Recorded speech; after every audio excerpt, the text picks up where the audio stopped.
Hey everyone, my name is Jennifer Blesch. I'm a faculty member and ecologist here in the School for Environment and Sustainability. I'm very pleased to introduce Greg Keoleian this evening. Greg is the Peter M. Wege Professor of Sustainable Systems in SEAS. He also co-founded and serves as the director of the Center for Sustainable Systems. In his research program, he develops and applies life cycle-based sustainability metrics from energy analysis and carbon footprints to social indicators. Greg's favorite food, as you might expect, is ice cream, highly addictive, although he will admit that ice cream has a high carbon cost.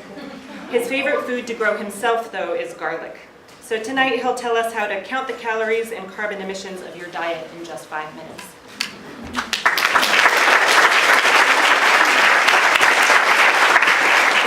Thank you, Jennifer. I did bring some garlic along. If anybody's interested in learning how to grow garlic, I'd be happy to give them a crash course. That's a picture of me on a farm where I learned a little bit about agriculture. Oh, I see it here, but okay, thanks. So we're going to look at counting calories and energy, but I also want to highlight opportunities to reduce impact. So we're going to jump right into consumption in terms of calories. So 20 years ago, the spaghetti dinner, this bowl of spaghetti, was 500 calories. Think about where we are today. What do you think? How many calories? Twice 1,000. That looks pretty good. I'm hungry. But that is not a good trend. So here's some more statistics on consumption. 2,500 calories is the average consumption 2010, which is up 25% since 1970. The ag industry produced 4,000 calories per person per day to meet that demand.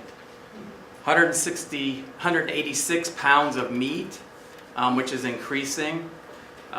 There's 22 teaspoons of sugar, which is 3 times what's recommended. And these have consequences, right? Obesity rates, obesity and overweight is 70% of our population, including me. Fighting obesity, I'm just overweight, but that's a problem. And related to that, diet-related disease, in terms of heart disease, cancer, strokes. These are some of the consumption patterns that I think are clearly unsustainable. And if you want more, we put out fact sheets on sustainability at our center, so you could download more statistics. Let's turn to energy. So counting calories. A food calorie is 1,000 small c calories, which is equivalent to 4 BTUs, which is the energy in 4 matchsticks.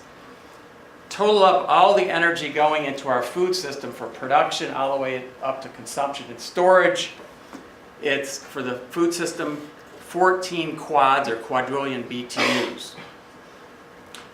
Interestingly, our refrigeration and cooking takes more energy than our ag production. Overall, for the U.S. economy, the food system accounts for 14% of the energy that we consume.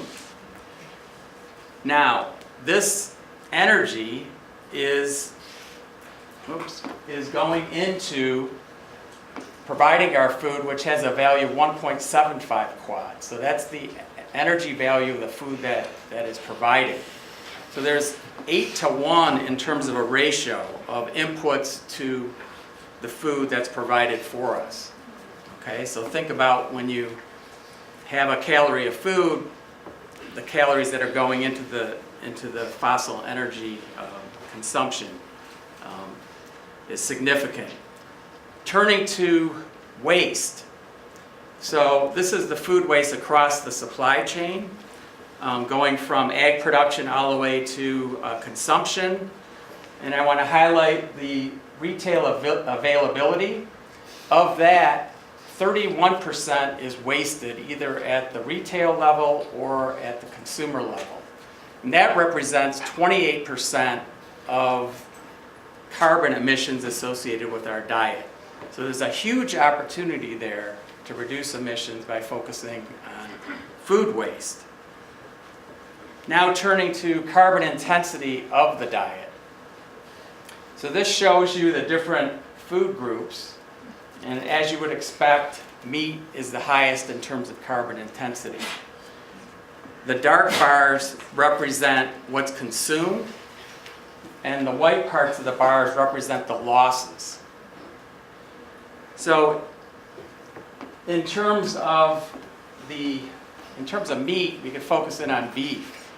4% of the energy, 4% of the weight of the food that we eat is beef, but it accounts for 36% of the carbon emissions. So obviously focusing on reducing our meat, but also again that food waste.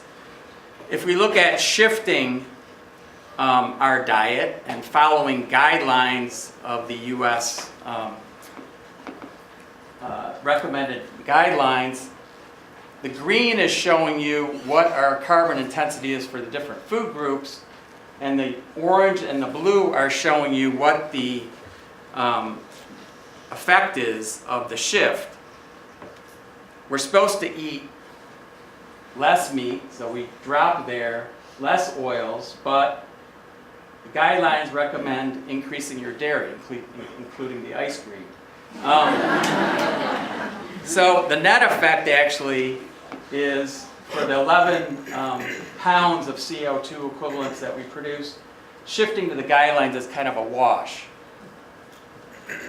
And so the one thing here is these guidelines don't address at all sustainability.